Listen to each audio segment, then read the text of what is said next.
Howdy crew, going to be doing advice from a Journeyman welder, Journeyman ironworker, as well as now, in addition, a welding rig operator while oiling my new Thorogood Boots 2.0 edition. Let's get to it. Howdy crew, I'm William Morris, President and CEO of the Welding Cowboy Corporation, certified licensed welder and owner-operator of a welding rig based out of Los Angeles, California.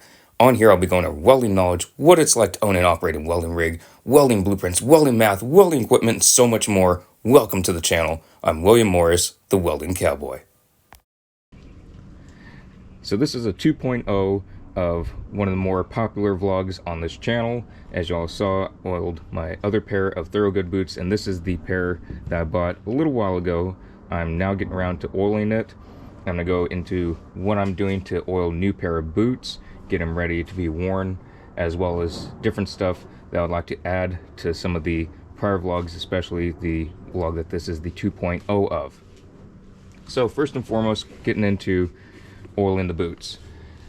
Normally I like having my shoestrings off, and I didn't do that in the other vlog, but I do that. One, it's easier to oil, but two, when having the strings going through here, if you keep in the same spot, your boots will last longer. Your shoestrings, obviously you can buy new shoestrings. I try and make them last as long as possible.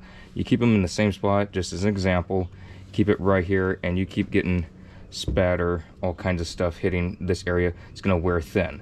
If you take your shoelaces out and then you put them back in, you don't have them quite in the exact same spot, it is less likely, not improbable or impossible, but less likely to wear on that exact same spot. One, being tension on there, two, with spatter hitting the exact same spot over and over. Now, yes, you can just go out and buy new shoelaces, but why not try and save a little bit of money? I always try my hardest to do that. Now, how I prep my boots so far today, as well as the oil.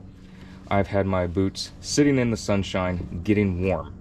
The reason I do this is to help open up the pores in the leather. I want it to soak up as much leather as possible so they are warm boots. Secondly, neat's foot oil. One of the most common questions on the original vlog that this is based off of is, what kind of oil is it?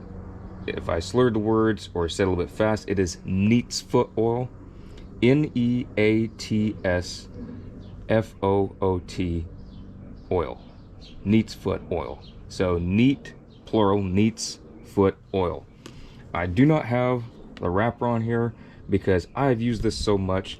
I have used this on horse saddles, bridles for horses, leather halters, all kinds of stuff, in addition to all of my cowboy boots, my work boots, all that great stuff. What I normally do is I buy the big container, the biggest I could find in a store or order online, and then I put it into the smaller container so it's ease of use whether I'm transporting it somewhere or just using it. I don't want to stick my tool, which is a used toothbrush, into a huge 1 gallon or whatever it is container of neat's foot oil. It's much easier to stick this in here or tilt this, as you can see, with the toothbrush and get as much oil as possible on this toothbrush rather than something that's double the height.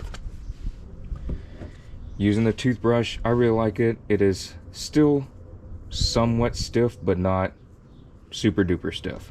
Reason being, I like getting in the threads and I want a good amount of pressure getting those threads. Following up, after I put on several coats of neat's foot oil, I really like going over my boots and tack with mink oil. Now, I've had this sitting in the sun, so it is liquid now, but if you keep it in the shade, it is a paste. I like having it both ways in multiple applications. My favorite is a paste because I like coating it, but you can also use it in this liquid form first, and then once that has solidified, you can take this inside, let it cool down, it will solidify, and you can use it again on all the threads. My main objective is to keep the leather hydrated with oil, but also to get it into the threads, because I do not want these threads coming out. I see a lot the threads are coming undone on other folks' boots, or they just do not oil their boots and it gets super dry and they have to go spend another $300. These were about $300 off of Amazon. It was close to Boot Barn's price, and it was a little bit cheaper, the actual price, but if you add tax, and it was free shipping, but if you add tax, it was over $300 for these pair of boots, which to me, these are the best of the best. You can get Red Wing or some of the others, but I don't care for those. I've always stuck with Thorogood. I really like how I've seen them perform for other folks as well as how they perform for myself. Made in USA, Red Wings, I believe, are made elsewhere. Now, yes, it does say with globally sourced products, components, but what isn't nowadays? I wish these were 100% US leather, 100% US everything, but unfortunately that isn't the case. At least it is made and assembled in the United States. I will take that. So, I'm gonna go and get to it. And some of the things I have kind of harped on through the duration of this channel that I don't think can be spoken enough is the go-getter attitude of anyone wanting to be or in the process of being a welder. Whether you are thinking about it or you are in the process of being one at a welding school and a union, whether it be the school being a trade school or community college, I think, in my opinion, that you have to be a go-getter to be the best. There's no point in being second place if you want to be a welder or in any trade or job description. You should always try and be the best. You should never try and be second or third best, because you want the best jobs, you got to be the best. And that's just the way I see it. Always push harder than the next person in line, and once you are pushing harder than that, push harder still, and just keep going. There's no stop, there's no quit, and you just got to keep pushing harder and harder, because that will get you better jobs down the line. It'll get you better contacts, and it'll get you a better reputation, because if you have a better reputation than the next person, then someone might remember your name over someone else's name, because you work harder, you work better, you're smarter because you learned more. It's all kinds of different things. So it's not just whether you studied more in welding school, it's not just whether you could weld better than the next person in line. You also have to make sure you have the right attitude for the work environment. If you have a terrible attitude but great welds, well, someone would rather have someone with not as good quality welds but a good attitude to work with. And that's just how things are. And so you got to have a go-getter attitude on many, many fronts. Another thing that I've mentioned a decent amount that I believe is very important is getting up early. My welding students at the community college that I was teaching at, a lot of them would get up later in the day and just take later classes, and I bet they'd be very surprised once they get to their full-time welding position and they have to be there at 5 a.m. or 4 a.m. or 3 a.m. It's just, you gotta be able to get up early. Slap some bacon on a biscuit and let's go. We're burning daylight. There's no such thing as getting up at noon and going to get your Starbucks, all that stuff, and getting there at 3 in the afternoon. Now, yes, there are some welding jobs that are a later shift or night shift. I'm not counting that in this example, because for many job descriptions, you could be starting later in the day. A lot of welding jobs, you start early.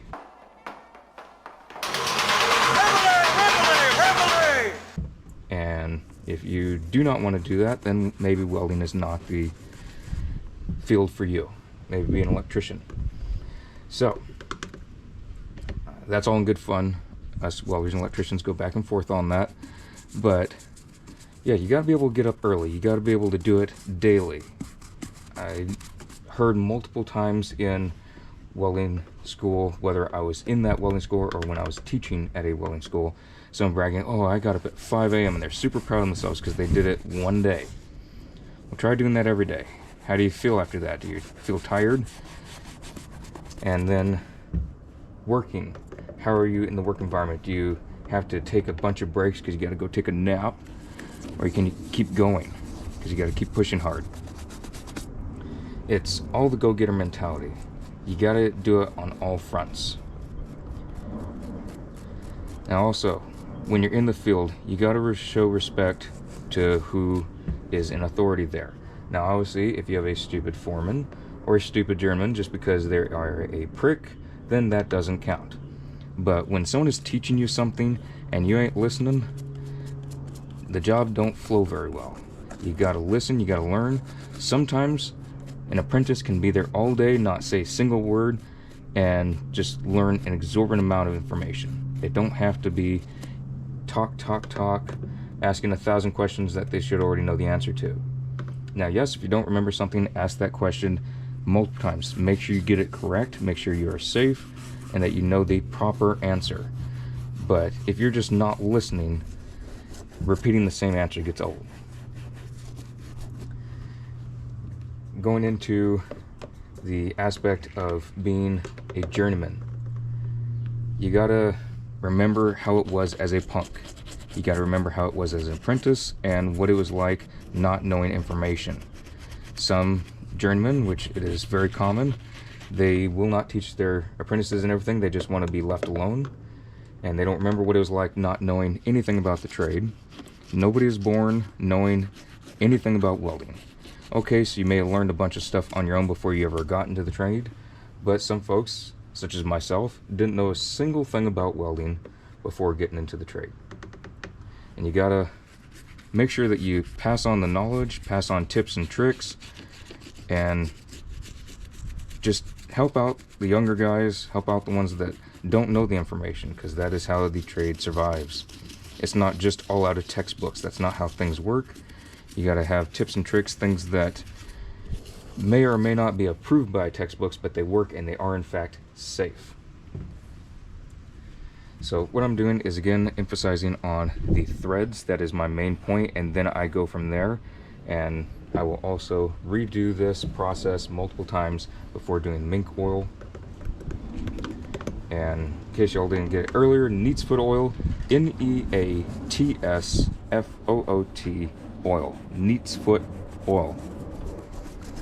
So yeah, a lot of other questions that were also on that very same vlog were, if someone has their stick cert, would it be a good idea to get flux core cert? My answer is 100% yes, because a lot of structural jobs nowadays are not as much stick. They would be 90% flux core, and now some jobs it could be 100%, even on big jobs, stick welding. Just for all the structural stuff, it may be stick. But on a lot of job sites, it's increasingly common to have all flux core. No stick electrodes, no stinger, no nothing stick related. Because it takes way too long when you're doing big buildings. You can have a smaller crew with flux core just going to town all day, and you get a lot done. And you can just keep going. So I would 100% recommend getting the flux core cert in addition to stick. Now, I would not recommend just having the flux core. The way I did it was I got my stick cert first and then went to flux core. Stick in its own right is harder because flux core is basically MIGging, just on a heavier duty and hotter scale. It's more rod, or more wire, excuse me, and just a lot more heat going into it, and it's a little bit finickier as well. Depends on whether you're doing inner shield, outer shield, dual shield. A lot of stuff in the field is just inner shield, so there's no gases involved whatsoever, not even going dual shield.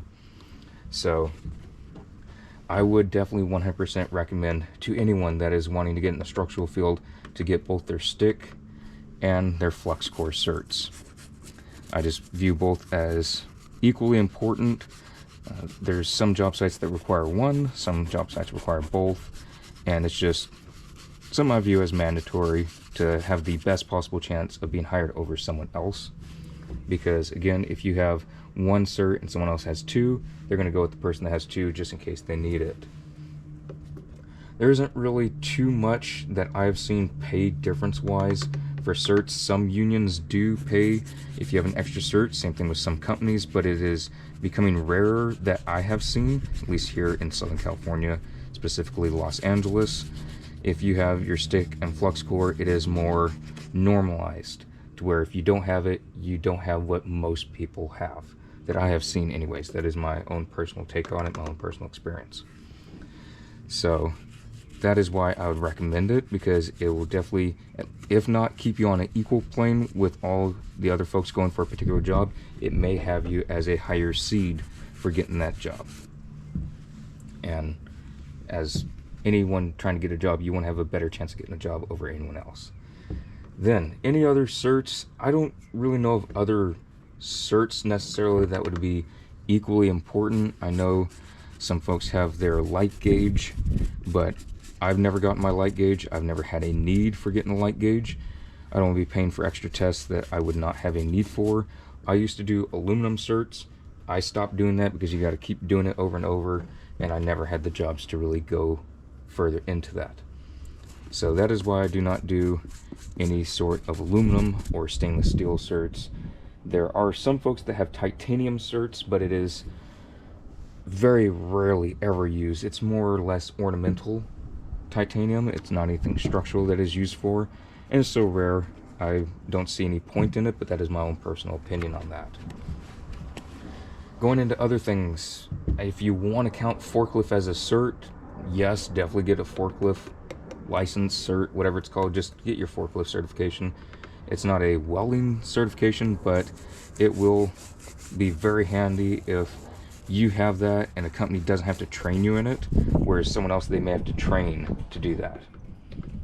One thing I view as important that has nothing really to do with most welding job applications is Red Cross and first aid certification. That is just my own personal ease of mind, is knowing that I have that and that I can administer CPR or what have you, EpiPens, because there's so many people getting sued nowadays.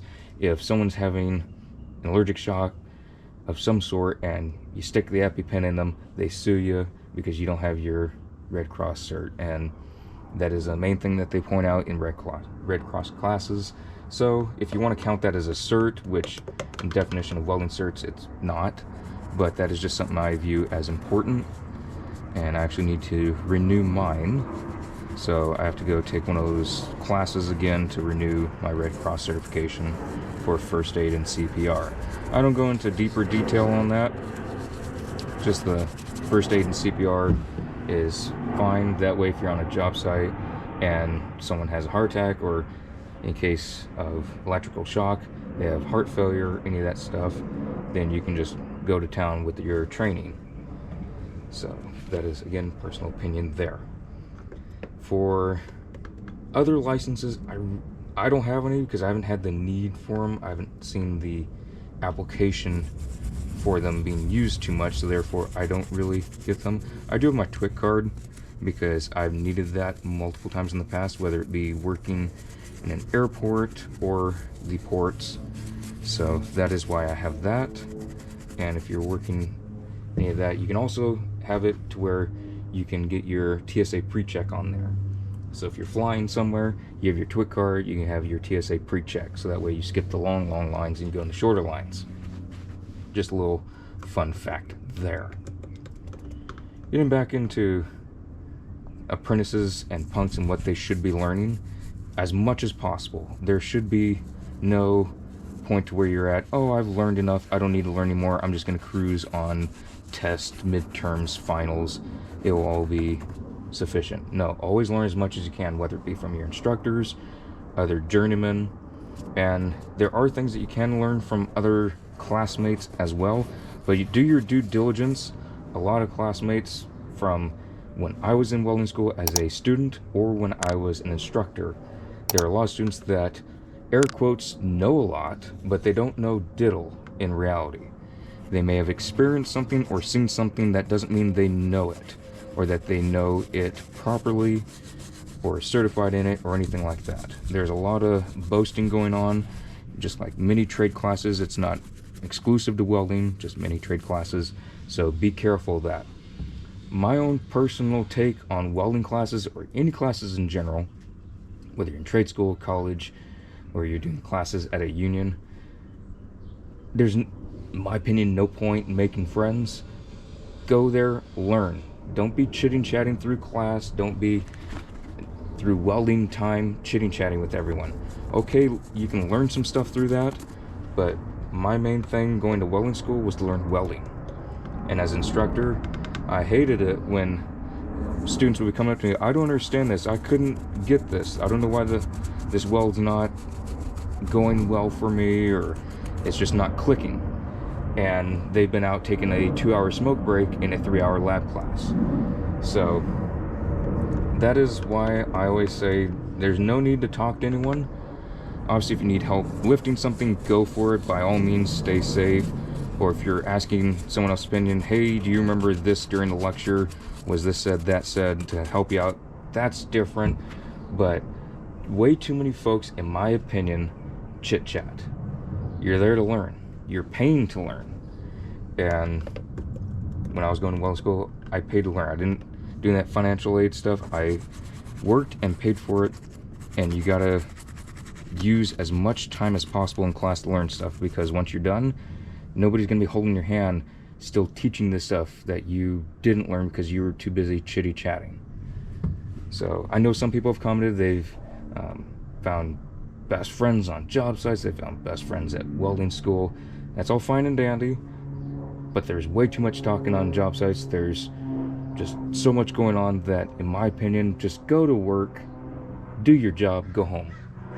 And yes, communication on a job site is essential, but when you're just sitting around lollygagging all day when there's work to be done and there's no reason to be sitting around, that's what I don't care for. So again, personal opinion on it. If someone is lollygagging, I won't want them on my crew. So when I was in the Ironworkers Union, people that talked and talked and talked and just would rather sit around, I got them off my crew. The people that just worked, I don't care if they ask 1,000 questions, as long as they're learning. They can ask 1,001 questions all day, every day, as long as they're learning and getting stuff done. That is fine. But there's also time and place just to sit there and watch. So I know that can be taken multiple ways. I'm just a straightforward person. I do not sugarcoat anything, whether it was my students, punks when I was in the Ironworkers Union. That's just how I am, and I do not apologize for it because I'm just straightforward. So yeah, don't chit-chat, don't just lollygag. You're more likely to get off a crew if you have someone that actually cares about getting work done. Now, if you have a journeyman that just wants to chit-chat, doesn't care whether they get fired or not, they can get you fired as well because they're just sitting there chatting with you. And as an apprentice, arguably you have a lot more to lose than a journeyman who is tenured, because if you get that bad reputation of just wanting chit-chat, different companies will not want to hire you if you're in a union, or if you're in a company you are fired and you could be just having a bad reputation in your name and no one else in your area will want to hire you. So I've seen it happen. I've seen some guys get fired from amazing jobs. I've seen some guys get kicked out of some of the hardest unions to get kicked out of just for being lollygaggers, and it is extremely hard to get kicked out of a union in Los Angeles. And I've seen some guys that have had it done, and it's kind of shocking when it happens, but it has happened. One example was there's one guy in the ports I knew of, and he got kicked out because as a journeyman welder, he found it to be no reason to be picking up after himself. That was his reasoning. And he's a journeyman welder. He doesn't have to pick up his rods. He don't have to pick up the dust from all the grinding he's done. And I don't believe he did too much grinding, but when he did do it, wouldn't pick up after himself. He'd leave just trash everywhere. Whatchamacallit, the seal, when you take off the top part of the 50-pound cans for rods, he'd leave those out, and just trash, metal clippings, all that stuff. And that's inexcusable. Just because you're a journeyman doesn't mean you can't do that. Obviously, you have a punk and they're not able to do some other things, sure, have them do that. Learn responsibility, because I think a lot of people are lacking a sense of responsibility or good work ethic, and that does help, is learn and clean up and just make sure things are tidy and clean. Or you'll get someone like that journeyman who is now out of a job, got kicked out of the longshoremen's union, getting kicked out of Longshoremen's Union here is so hard. And he managed to do it because he did that repeatedly, and people don't want to deal with that. So, just mind your own business and do your job. It's not that hard. It really isn't. Do your job, go home. Now, I do realize I am in a shrinking group of people that have that train of thought. When I was in welding school, there would always be parties afterward, and everyone went to go drinking. And you go to those parties and have a blast. I never went to a party. I had work, and after that job, I had another job. So, the more job experience you can get, the better. If someone comes out of welding school with no practical welding experience other than what they've done in welding school, they are not too valuable except for their cert. If someone's desperate to have a cert on their job site, they will hire someone like that. But if someone has just an inkling of real world welding experience, they will get that job over you. And people would be asking me when I was a student in welding school, oh, how come you didn't go to the party last night? There was drinking, there's drugs, there's whores. And first of all, I went to work first thing in the morning. Then I went to school. After school, I went to work. And no lie, job in the morning, school later morning through afternoon and evening, at night, another job. And just keeping those to the grindstone. And that is what has really helped, in my opinion, further my knowledge in welding, because I learned so much in that time, whereas most of the students only learned a certain amount and then went out and partied afterwards, whereas I went to work before and after and learned this type of machine, that type of machine, this trick, that different technique. And it's very beneficial, especially when you're going to welding school. It's not to go to welding school and show off, oh, I learned this because I have this job. No, but you can apply it to a practical reason in welding or fabrication. Another thing that a lot of folks find incredibly stupid of myself, that I don't care that they view it this way, but I'm just throwing it out there. I worked one job 100% for free. And okay, I get it. That is not the point of having a job, is doing it for free. I was approached by a certain person. I'm not going to say what the person was doing or the project that we worked on, but they approached me. I knew who the person was, and they said, I will let you work on these different things, learn all these different machines for free. Like, you are getting the benefit of this, and I will get the benefit of your labor. And I took it instantly. And reason being, if you can learn on machines that no one else at that skill level has the opportunity to learn on, then go for it. That is just, again, my opinion on it. It is not a popular opinion. It is very widely criticized, of which I do not care. I have never cared. Best we came up with, sir, is like, fuck it, you know? Let's get up there as fast as we can. But I took that job opportunity, and it was, again, 100% for free for this person and company. But I learned on machines that were incredibly expensive and had a lot of inner details to them that it was very helpful to learn. So, high-end expensive machines and just stuff I had no clue about that was never taught in welding school, and you'd have to learn out in the field later on. And so I was extremely happy to have that opportunity for a while. And it wasn't years long, but it was for a good while. And I am still very grateful for that opportunity and that experience. And I would do that anytime over, because that is what has helped me in the long run, is doing those kinds of opportunities, learning at any given second. Not just, oh, I don't feel like it, I don't feel good. I do not generally like it when people are at work or at school sick, but it didn't matter how bad I was feeling. If I had a cold, a flu, I was at welding school. I was at work in the Ironworkers Union. Not feeling well with putting stuff for the welding rig does not matter. Doesn't matter if you haven't had sleep. Just keep doing it. So again, back to that job that was 100% for free.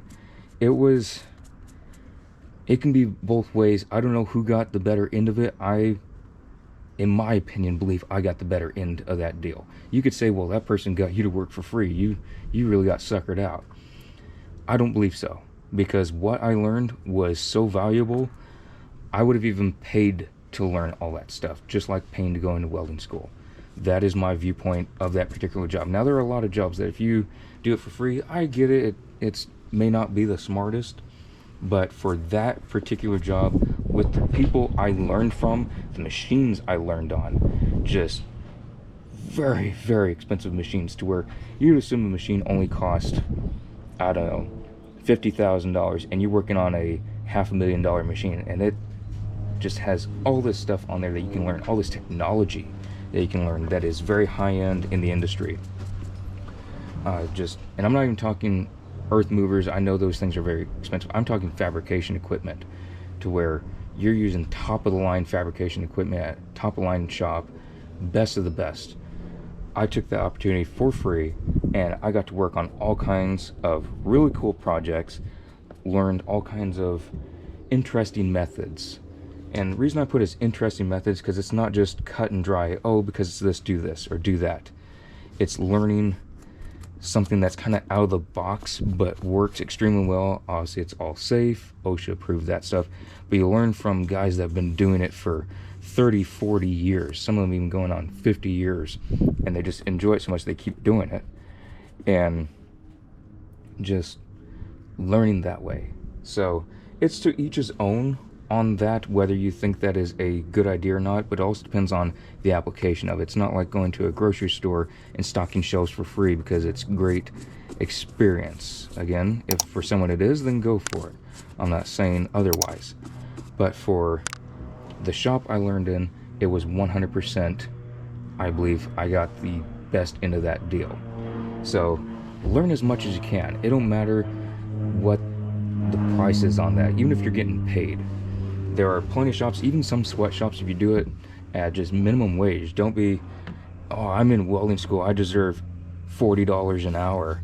No, that's reserved for journeymen that know what they're doing, or $45 an hour now in the Ironworkers Union. So, yeah, that's another thing I would also like to touch on. Welding students in a lot of places, in both the Ironworkers Union that I was in, as well as the welding school that I attended, or the one I was teaching at, the welding students think once I have my cert, I instantly get $40, $50, $60 an hour. It don't work that way. Just because you have your cert doesn't mean you know everything. You know how to weld. You know how to do a certifiable weld. Can you do it in any position, stuck underneath a skyscraper, upside down? Can you do this interesting fabrication technique that just is a little bizarre, but it works? There's a lot of things that still need to be learned in the field, and that isn't always touched on in welding school. There's always room to learn, and that is also a point I've brought up lately, is there's always room to learn. There's never a point to where anyone should ever be, oh, I know it all about welding. I know it all about ironworking. I know everything. I will tell you right now, I do not know everything. I'm not even close. I have seen some things and learned from some folks even recently, like, hey, I didn't know this existed, or hey, that technique, I've never heard of that. I should try that, or this, or that. There's no such thing as knowing it all. I do not like a closed off mind from learning. Obviously, there are some things like, that didn't work for me, but you won't know that until you try it. It could be the worst technique you've ever tried, or it could be the best, or it could be a mediocre technique. It's always something to have in your toolbox of skills. So that is why I'm always a big fan of continual learning, whether you are a brand new welding student or a journeyman for 30 years. I've seen some guys that have been in the Ironworkers Union for a long time, and they, air quotes, know it all. Yet they can't compete with someone that learned just a new technique. Some may have just learned brand new, but they tried it and it works better than what some of these guys have been doing for years. Now, that doesn't mean newer techniques are always better. I'm just using that as an example. So, whether you are a punk or you're a journeyman, there's always room to learn. I am constantly learning. There are new technologies coming out. There are new machines coming out. They do all kinds of different things, and things are always being updated. It is always fascinating to learn about, and to be completely honest, I don't know a lot of the stuff about it. I'm not a techie guy.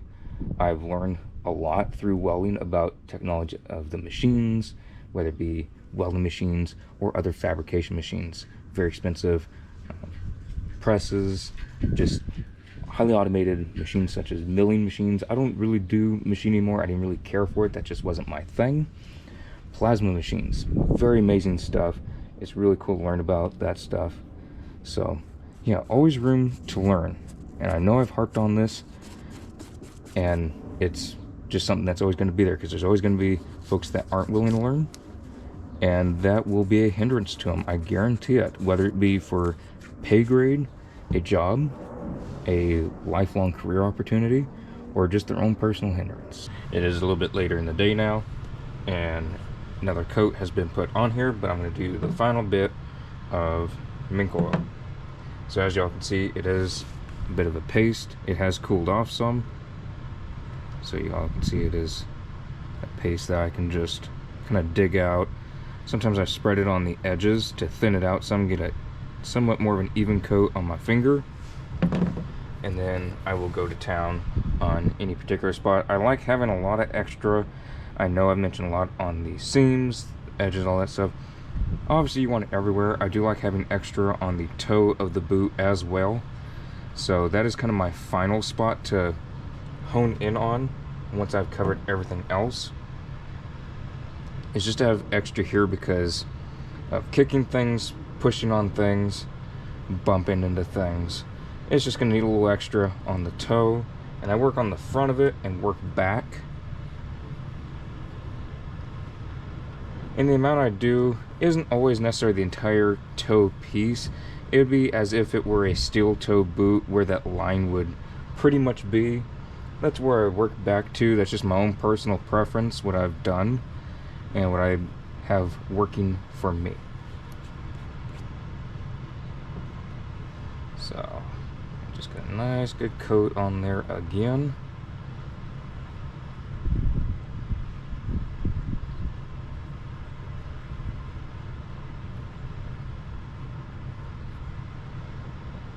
And even once I can't see it on there and I don't feel any discrepancies between different parts of the leather, as if there's a puddle here or an extra bulge here from too much mink oil, I like to just keep working it in, just so that it gets into that leather, it protects it, it's not just sitting on top. Because if it's just sitting on top, it really doesn't do too much, because then it can just be scraped off.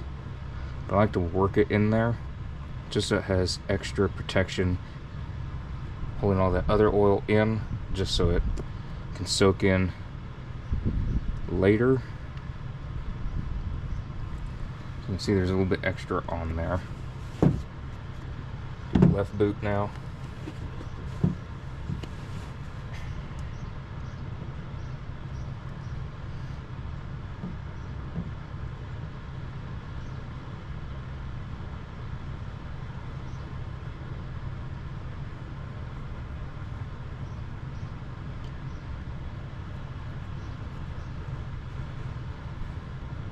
And then I work it back, just getting that nice toe section, and then I move it back to about this line.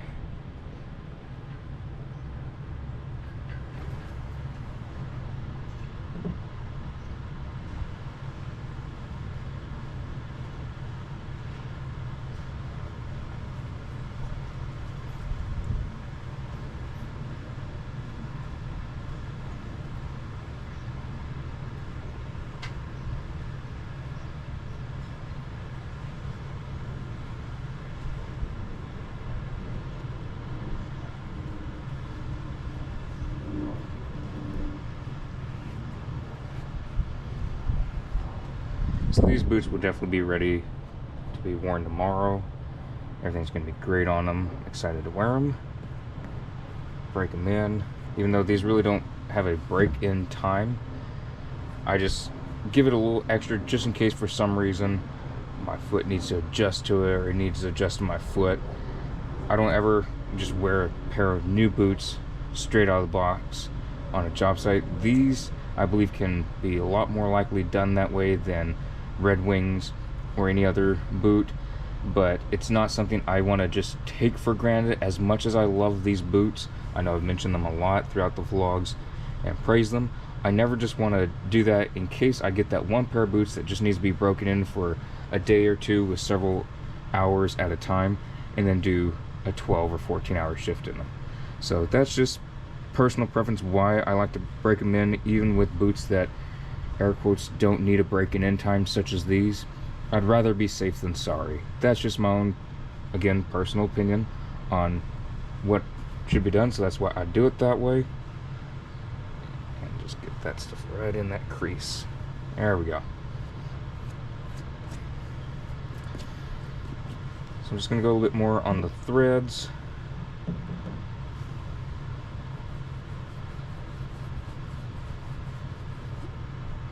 And a lot of the stuff for welding schools, getting welding jobs, it's more about mindset than what you know in the beginning. It's just about being a go-getter, and as long as you have that, you will learn everything you need to know. It's not that you need to be starting off as some welding genius in order to get into the trades. Just stay dedicated and do what you have to do. Work those welding jobs while you're in welding school if you can. It does help a lot. And just keep learning. Always keep learning.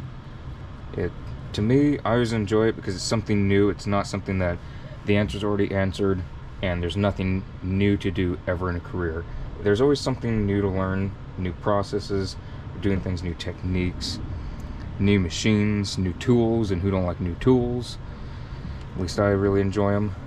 So for me, it's not any big issue. I know for some folks, they don't want to keep learning, so it might be a little bit harder for them.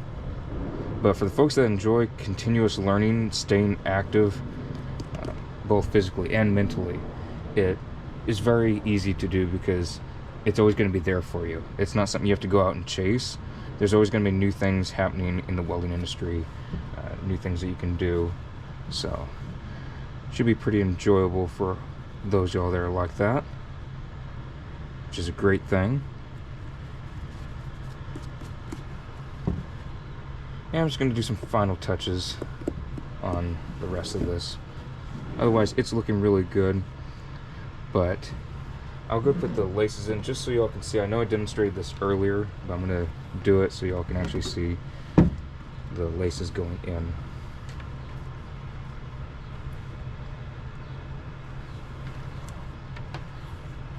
What I do is first and foremost get in here, and then once it is in there on the bottom, so starting on the inside going out,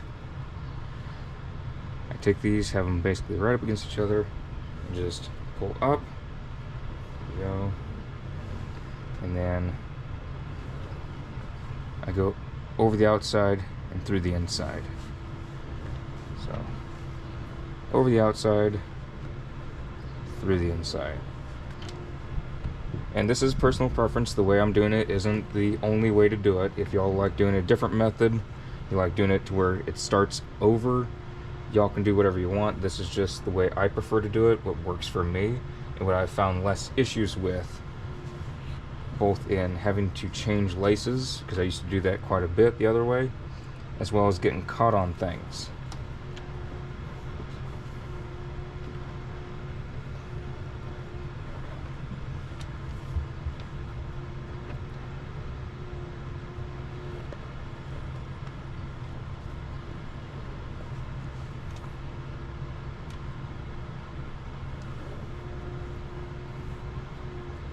So that's the way it looks. I keep it fairly loose, especially on a new pair of boots, so I get my foot in there, and then once my foot is in there, I adjust this, tighten these, and just work it up, keep it going. But I want to make sure that the boot fits to my foot, not to where my foot is necessarily trying to fit to it completely. I know there's a little bit of give and take, and there's a little bit that your foot may have to conform to a boot. These, I believe, are lesser so than other brands, but you never know. There may be a boot that you just have to contour a little bit differently too.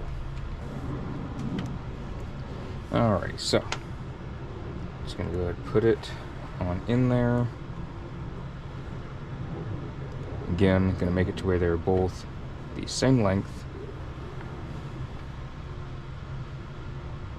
So both pieces are together.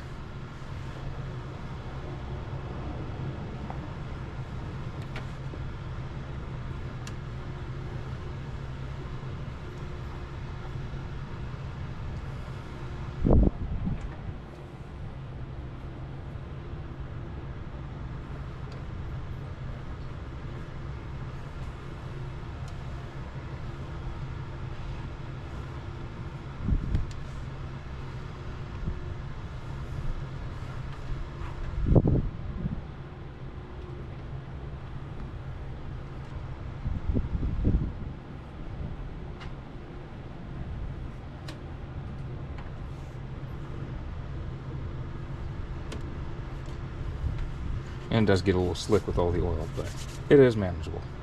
So everything looks great, nice and uniform. I like them both looking the same, so that is great. So that is what they look like, all nice and oiled up. Definite difference from how they come. Not saying there's anything wrong with their looks, just want them nice and oiled. Love the color of these boots. This is the tobacco color, tobacco brown of the Thorogood rounded nose 8-inch high tops. So absolutely fantastic. Love Thorogood boots. Super excited to wear these. So I believe this was a definite great addition, a great 2.0 to the other vlog, and happy I've been able to answer a lot of questions in the comment section in that vlog, and just all the questions y'all have. Absolutely great questions, from things about certification, about flux core and stick, to different things about why the preference of these boots, different things about work ethic on job sites, job site etiquette, all that great stuff, and anything and everything about welding that y'all have asked. Absolutely great questions, fantastic. And again, if you have any of those questions, feel free to drop them in the comment section. I'll do my best, answer them to the best of my ability. If I don't know, I'll be honest, say I don't know that. That'll be better ask this type of welder or someone who specializes in that niche. So gonna be more stuff going on with the welding rig that is coming up very soon. Gonna go over that in some upcoming vlogs, so I'm very excited about those, and gonna be wearing these boots in those vlogs and the upcoming job sites. See you on the next vlog.